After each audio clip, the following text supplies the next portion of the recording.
So we're going to go through a quick so we're going to start with a quick history of dehydration, and then move on to sort of steps so that this is something that you can recreate at home.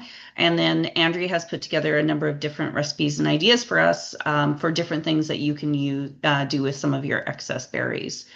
The recipes that we're going to walk through today is berry pancake mix, berry lemonade powder, berry smoothie mix, field berry snacks, berry gelatin, and then our jam tea blend. Um, we are going to talk a little bit, oh, hold on, talk a little bit about the stages and phases of going through berries. Sorry, I've goofed up my order here. Just bear with me for 2 seconds. Not too sure what happened, but we skipped over half the slides. There we go. So here we are. So Chef Andrea Harling, she is executive chef and business consultant at Evolve and Innovate. She also has a couple of restaurants out here. She has 3 based in Calgary. She has Sweatered Hen, which some of you may be familiar with, V Burger, and Little Black Rooster. So lots of great experience there. But she brings a wealth of knowledge around packaging and processing, and has worked with Open Farm Days now for about the last 6 years, doing different projects with us and helping us connect Andrea to different farms, so that they can understand a little bit more about processing and the ability to kind of up their game just a wee bit for food processing. Um, I love the fact that this isn't anything that's new. This is something that has been happening for a long period of time. So dehydration as a way of preserving things really started back with ancient origins. And I think it's really fascinating when we take a look at the evolution of this through time. It started obviously just as that natural food preservation and a way to, basically work with what you had when it was in season, and refrigeration didn't exist. When we moved forward to industrial times, it's kind of interesting. People started to take a look at preserving their foods in different ways, and then we bring it forward to the 20th century, which I think is really fascinating. With wars and things like that, people were looking at what can they do with food, how can they create it so it's lightweight, that it can be packed and taken with them, and things like that. So started to play with a lot more different things. And now when we take a look at it, I think we're really at the start of something that's going to explode a little bit. We're seeing dehydration, we're seeing freeze dried. It's obviously that great for preservation, but for shipping costs. And now food scientists are playing with it to figure out the best way to maintain nutritional density for it. And that's where we see the freeze drying coming in as well, because it preserves a little bit more of the nutritional density, because they're not using heat, which does destroy a little bit of it, still very healthy. Anyways, lots of really interesting histories about it. And to walk you through what's happening when we are dehydrating or freeze drying, basically we're dropping the moisture content out of the berries or the vegetables that we're dehydrating, or the meats. We are concentrating the flavors, so we've got a lot of density on it. We're preserving it.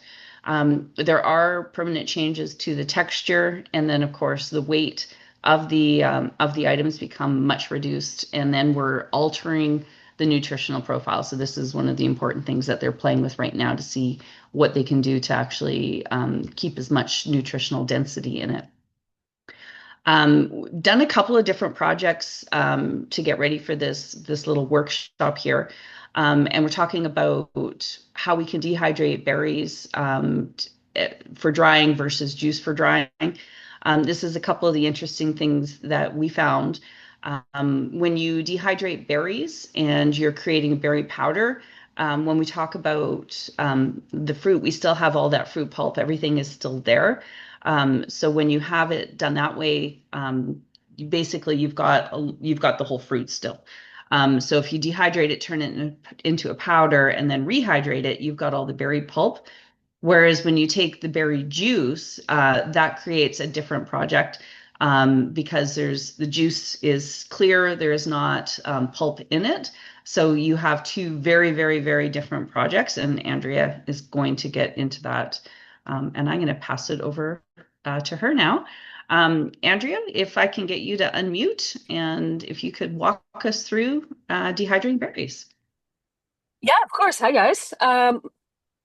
Let's see here. So, dehydrating berries is something that I actually do a ton in all of my businesses. So, pretty familiar with it, and it's a really great way to use up any extra product you need to, and also turn anything into something fun.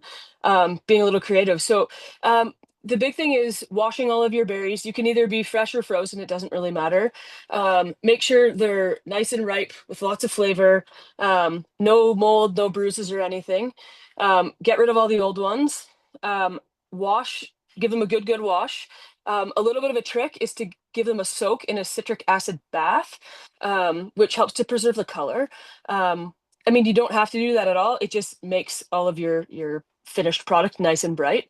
Um, yeah, and then it helps for the drying process. So if you're using a hard skinned berry, you've got to break the skin of the berry or else it won't dehydrate. It'll be in there for days and not move at all. So a quick 30-second bath in some boiling water, followed by a ice bath. You can pierce the skin after, but you don't have to. The hot water does kind of give it that first initial shock. So you can either kind of break it up with the back of a knife or slice them in half or even use a fork and kind of just break them. Using softer berries, you don't have to do that at all. Strawberries, I would suggest hulling them out and then slicing them. You can either slice them um, in half, in rounds, or however you like, if you'd like the presentation of them. And then if you're using anything like sour cherries, you're already going to have them pitted, so you don't really need to do anything because the skin's already been broken on them. So there's a whole bunch of different ways for dehydrating as well.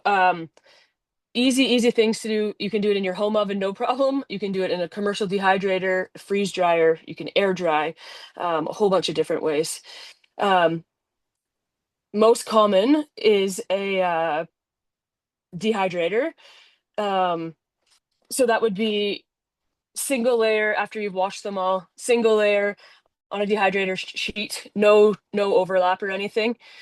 Set your dehydrator to around 140, 135, 140 degrees Fahrenheit. You can always press the berries first as well to squeeze any of the extra juice out and then dehydrate them separately.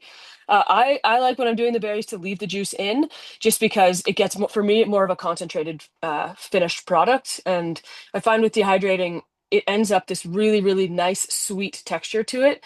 Um, you can easily you can buy these dehydrators, honestly, I think even at Canadian Tire for about $100. So it's not an expensive investment and they are well worth their money because you can save a ton of product. I even do it here if I have like tomato ends, I have anything. It's easy. Dehydrators are amazing. So um, it depending on what you're drying, takes anywhere from 24 to 48 hours. Some things take 8 hours, some take a little bit longer. If they're still a little bit sticky, tacky, just put them back in and leave them for a bit. They should feel dry, but no moisture in them. And then freeze drying. Um, there's a couple different things. You can buy a home freeze dryer, no problem. Very easy to do as well. And I've also actually done this in my deep freeze at home. It does work as well. It just takes a little more effort. But same sort of thing. Prep your berries, get them on a single layer, get them frozen overnight before you place them into your machine. Set them around 35 degrees Fahrenheit to get them nice and cold. If you do it in your deep freeze, it's a very interesting thing.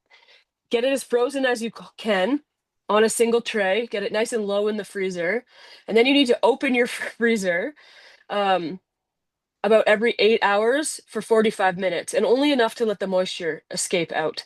That's all that happens. Is if you leave it too full, the rest of your freezer will become potentially uh, thawing out. But it does work very well.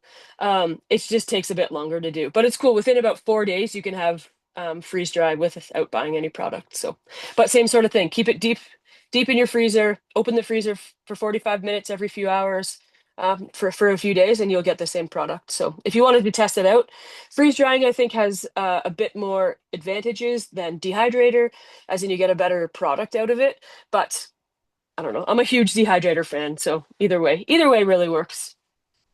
And then obviously, yeah, $3,000 for freeze dry or 4 days. to do it is much more efficient. So much more cost effective, I guess. Um, and then oven drying it's less efficient, but it's a really good way to try. Um, you set your oven as low as it'll go.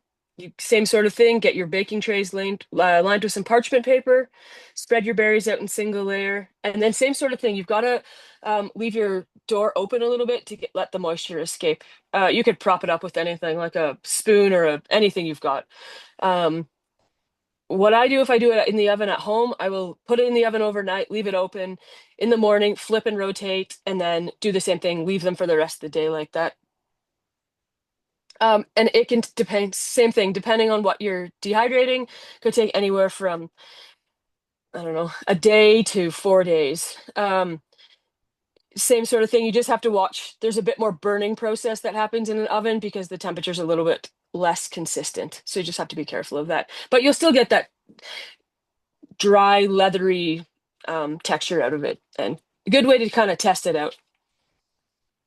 Then there's the air drying, which obviously that's happens in much drier climates. I mean, we have a dry climate here too, but um, always depending on the time of the year and how that works. That's how like traditionally grapes are all done in Italy for that, and then tons of berries all around the world are actually dehydrated like that, coffee beans and everything. So same sort of thing. Skinless berries are best. They place them on screens and drying racks, cover them with mesh. I think sometimes they use cheesecloth as well, just to help keep bugs off, and then just keeping lots of ventilation in a shaded area. And that takes anywhere from 2 to 7 or 8 days, I believe. Um, yeah, and if there's any moisture, you just have to be careful there. Um, Once you've got your berries dehydrated, it's sort of finishing them. So removing them from the trays. If you feel when you're removing them, they're still a little bit tacky, make sure you put them back in because there's nothing worse than having some that have dehydrated and some that haven't. And then you pack them all into a glass jar and the next day they're all moist again. So just making sure they're really dry going in. Once you get them into a jar, if you just give them a shake once a day for a few days, you'll see if they're done or not, and if there's any moisture, same sort of thing. Return them quickly to the dehydrator. Yes, and they do go moldy too. Yeah, they definitely do go moldy. So same thing. Keep an eye on them for the first few days, and you can easily stop that from happening. If there is any um, condensation, you can also add like those moisture barrier little packets into those, and that helps just to remove any of that. And you can get those pretty efficiently and affordably anywhere. And then at this point, you can turn your berries into a powder. When you make it a powder, it does become clumpy. So I found that arrowroot powder works the best because it's gluten free. It has no flavor, no like the texture. You can't even tell it's in there. So um, really easy to add and helps just to keep it into a unclumped powder. Um, so we worked on a whole bunch of different recipe ideas. There's so many fun things you can do, and this is where you get to be really creative. Um, I do like a dry pancake mix in one of my businesses that we actually sell. So Tanis and I tested out these berry pancakes, which was super fun to do. Adding in the berry powder right into it, and it adds this like delicious um, delicious berry sweetness to these pancakes, and they get a beautiful color as well. So really easy to do, and you can batch make this dry mix ahead of time. There's also a substitute if you wanted to keep it totally dry and packaged as something you could sell maybe even on um, at your farms is adding in a substitute of uh, skim milk powder. um, Also works very well. That's what I do. We pre-batch a whole bunch of it, package it all up, and sell it like that. Um, but this recipe is absolutely delicious, so lots of fun. And then there's also the berry lemonade powder. Um, so super simple. Water, add your berry powder to it, um, some sugar. Hold on, I got a question here. Berry powder for freeze drying. Um, The berry powder, you can do it from dehydrating. You don't have to freeze dry it at all. It actually, for me, it works very, very well for uh, dehydrating. Um, yeah, this berry lemonade powder, same sort of thing. Make your own delicious lemonade. How can you go wrong? Uh, so question here, you would like to know how to make which one, the lemonade powder? Is that what you're looking for? Oh, just the powder in general. Yeah, yeah, definitely. It's the thing with the making the berry powder, it's finding sort of your own blend of what kind of flavors you like.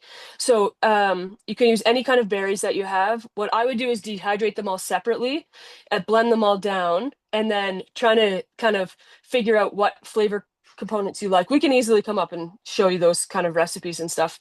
Um, yeah, so then you can go from there. But yeah, adding in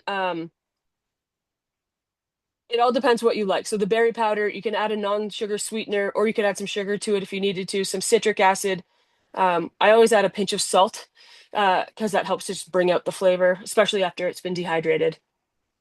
And then there's a million other things you can add into it as well, which we did like a whole bunch of berry jam tea mixes and lots of really, really fun things. And Andrea, just to jump in, so if you're doing the lemonades, though, just the clarification that that is done from the dehydrated juice, not from the dehydrated berries, because you end up with the pulpy stuff. So that's kind of moving forward onto the the smoothie mix, which has the pulpy bits, right? So the difference between dehydrating the juice versus dehydrating the berries. Yes, yeah, exactly. Um, yeah, exactly. Okay. Okay, so that's for the lemonade. Oops. So I've got a bit of a frozen. So the next one is the berry smoothie mix. Yeah, If you're berry smoothie. still I'm still frozen here. Yeah, hold on a sec. I have technical difficulties this morning. Okay. Yeah, dehydrating the juice. I just saw that. Dehydrating the juice, it creates this really, really cool texture and color, and it's super flavorful. And but like Tana said, that is the trick to making the lemonade, using that so you get the nice clear juice. Um, you can use the pulp mix. It just doesn't look great. It doesn't give you the same flavor, and it doesn't look that great. But you can do it if you needed to. Okay, berry yeah. smoothie mix. Um, that's sort of the same thing. So taking your berry powdered mix that you've made, adding in arrowroot powder, some citric acid, blend it all together, and then add one of those little, what are they called? Oxygen absorbers. So many different things you can kind of do with this. You can make a yogurt smoothie. You can make an ice cream, like you can do flavored ice cream. Um, so really simple berry mixture, yogurt, ice, and a banana, and then sweeten as you like, all in the blender, and it is delicious. um, yeah, and an easy, like same sort of thing. It's just making a smoothie, but just with powdered instead of the fresh stuff. So once again, using up all of your stuff that you need to use.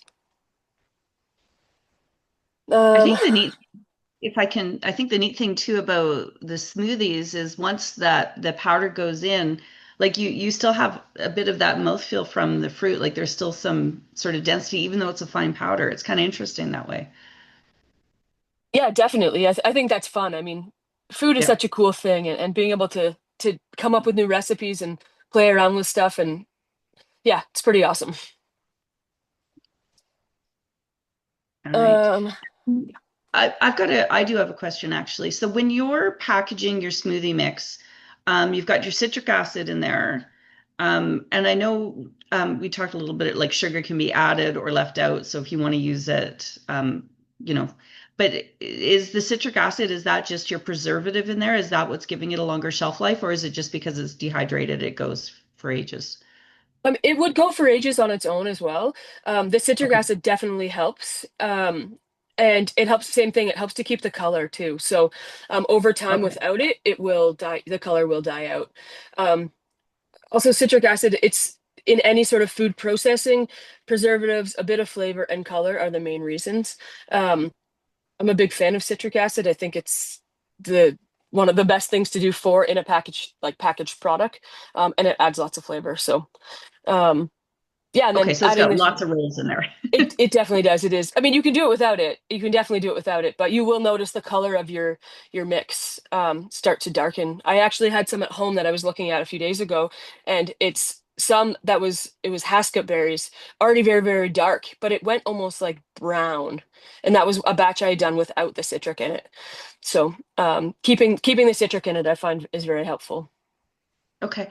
Another quick question. So when you did the citric acid bath at the beginning, so you would do it the bath first, and that helps it, and then you would add them at packaging, and that is again preservative, color, and flavor. So it's you recommend twice Yeah, the you bath. could always do like a lemon bath, like a acidulated water bath at the beginning if you don't want to use citric acid for that and save your citric acid for the packaging stage, you can totally do that too. It Okay. acts as the same, more of a natural way. If you don't want to use the citric acid, you could use, yeah, some lemon or any sort of citrus that you do have. Okay, great. Field berry snacks. So that's where you've got all your berries, and it's before you've ground them into a powder. So Yes. Yeah. that's your choosing. Yeah. So for Ex- one, that's where your citric acid or some lemon bath helps ahead of time to keep the color, flavor, and everything else. Correct. Yes, correct. Okay, Yeah, and I mean, great. field berry snacks are delicious. Like just a nice little snack, chewy on the go that has lots of flavor and nice and sweet. You can't go wrong. All right. So on to gelatin. Okay. This is kind of fun. I mean, it's sort of that like Jello recipe, made from all of your own berries. Like, how fun is that? You can do lots of different things with this as well. So, using your dehydrated juice powder, you have to use your juice powder for this one. Um, with doing that, if you don't do that, it's the same sort of thing because it turns into a liquid, it becomes very clumpy, and you get the all the pulpy grains in it. So just to keep it as clear as possible using the juice powder. And then same sort of thing, sugar, unflavored gelatin, citric acid, water. Um, Mix all your dry ingredients together, and away you go.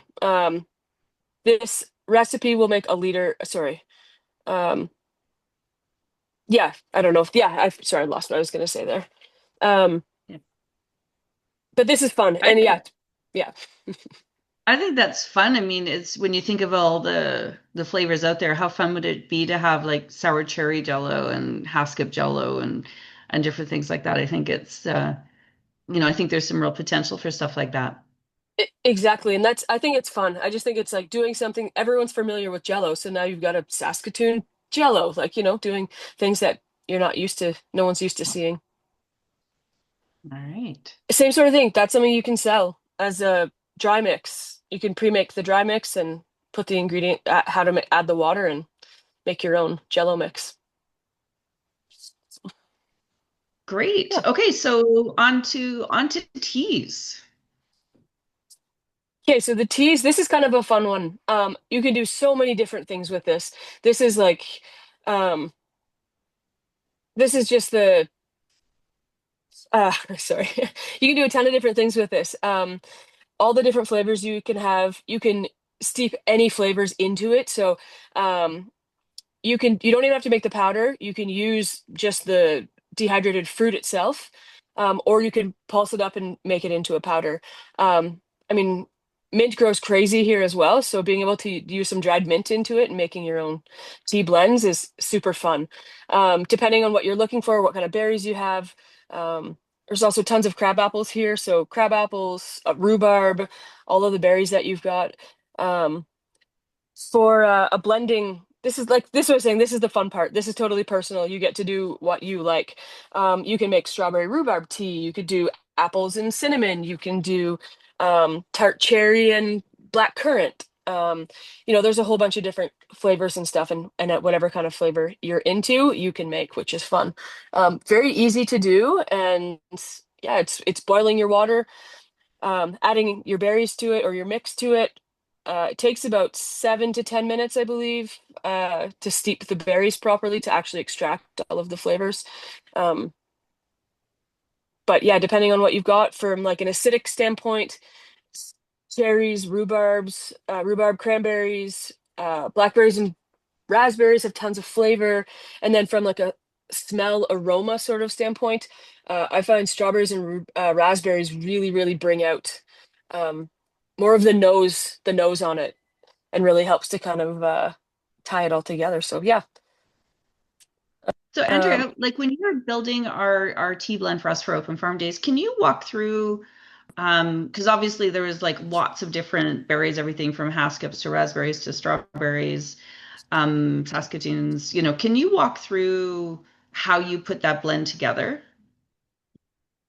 yeah, I mean that's part of the fun part for me. It's just like the chefy part, I guess, is where you take a little bit of this and a little bit of that, um, until it kind of works for what you're looking for. For me, there's always a balance between acidity, aroma, the flavors.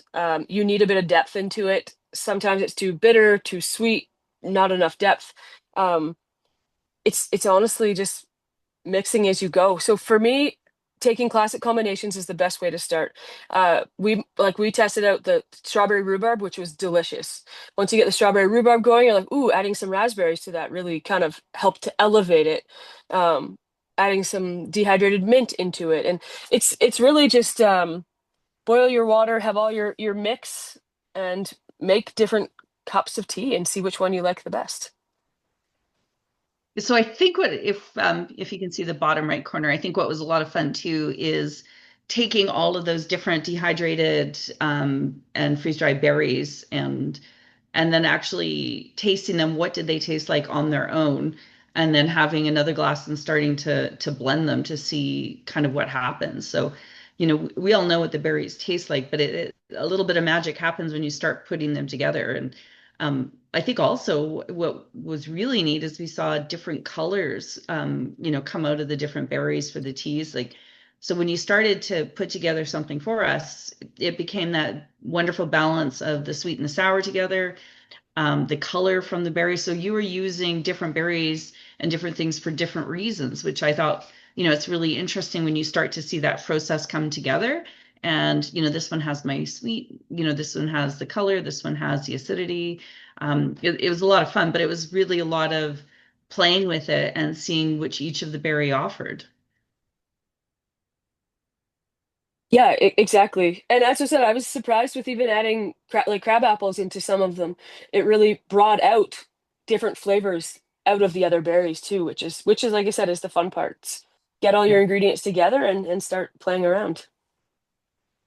Wonderful. Okay, well, I'm going to switch over to the chat and see if we've got anyone that wants to unmute. You're welcome to unmute and ask Andrea anything directly.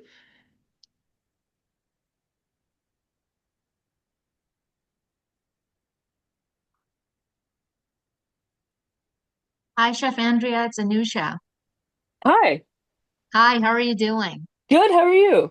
I'm good, thanks. This was such a great presentation. Thank you so much.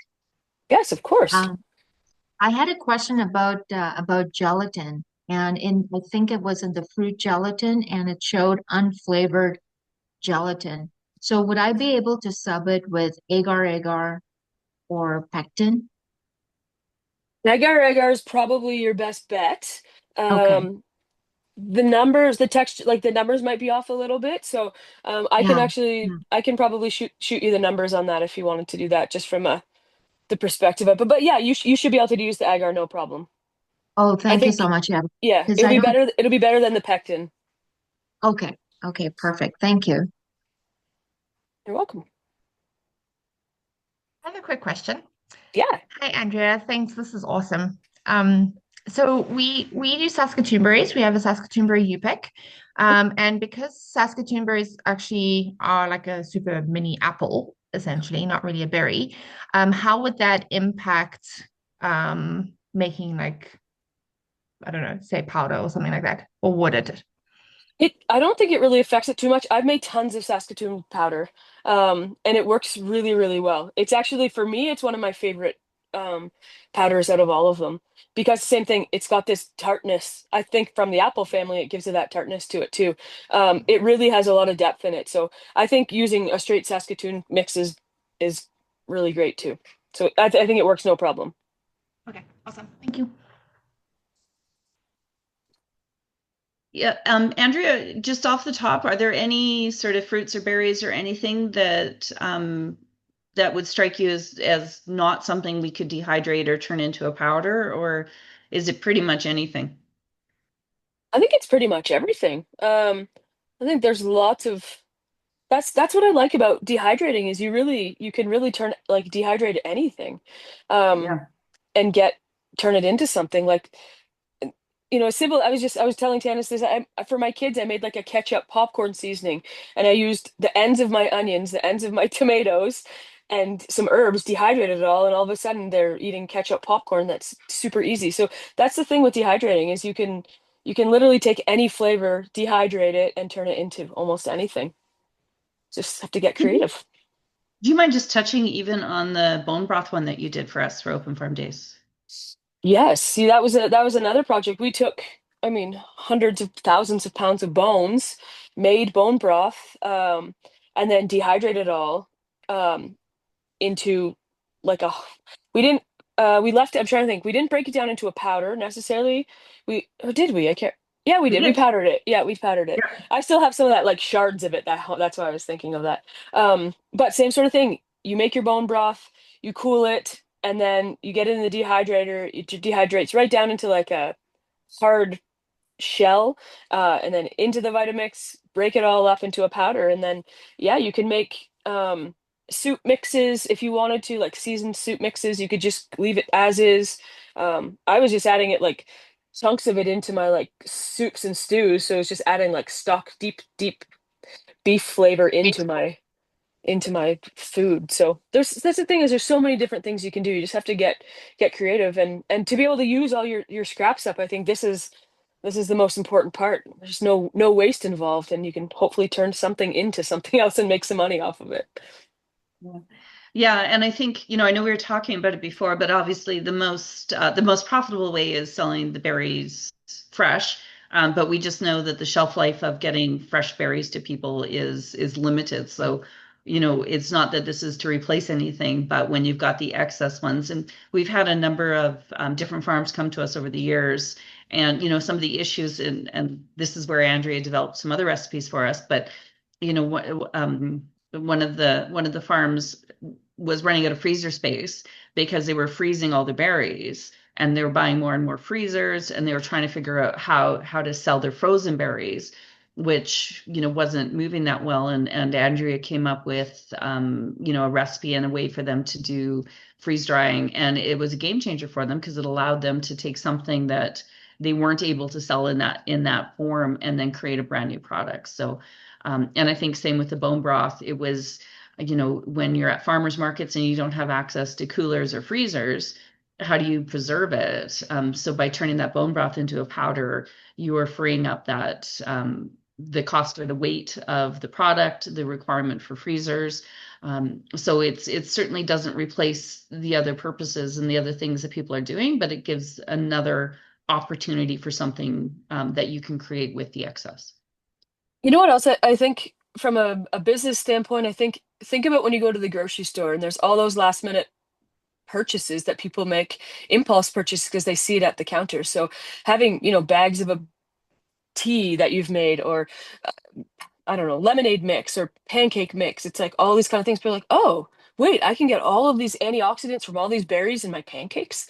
So it's just these little, they're kind of novelties. It's you using up things you can't move any other way, and it's just putting a new spin on it. So I think there's a big market for these extra sort of fun little items you can sell and brand from your property, from your farm. Yeah. And I know when I was trying some of the different things, like the fieldberry snacks, just that dehydrated, packaged as a snack, I know we've seen the fruit leather and things like that, but even just those berries and packaged in a little in a little bag was just such a great item. I mean, you know that you're getting good fruit and it doesn't have anything else added to it. Yep, exactly. Wonderful. Okay, well, if there's no other questions, Andrea, thank you so much for doing this with us. For everybody that's here, you will get a copy of this presentation. And so we'll get that emailed out to you, to anyone that registered. And then if you've got any questions, fire them back our way, and happy to help you. If there's anyone that's sort of tinkering with any of these projects, if you want to shoot me off a quick email, let me know, and we can support you in any way we can. Thank you, everyone. Thank you.